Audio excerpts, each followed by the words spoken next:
Welcome to Chillin' 101. We hope this video helps. You'll start by confirming your iPhone model and iOS version so you know which poster options are available.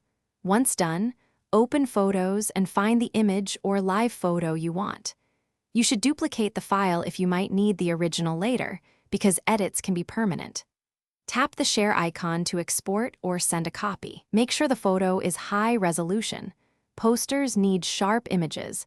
Then move to the next step to set aspect ratio and cropping precisely. Now you'll edit to match poster proportions and enhance clarity. Tap Edit, choose Crop, and pick an aspect ratio that matches the poster size, 16:9 or square, for example. Then reposition the subject. Next, adjust exposure, highlights, and shadows to recover detail, increase sharpness and definition moderately to avoid artifacts. Use filters only if they improve contrast for print. Finally, export as a high-quality JPEG or PNG. This preserves detail when you send the file to a printer. To finish, transfer the edited image to the printer. AirDrop is quick and preserves quality, or upload to a cloud or printing app per the shop's instructions. Make sure to specify dimensions and DPI. 300 DPI is preferred for posters, so the print service scales correctly.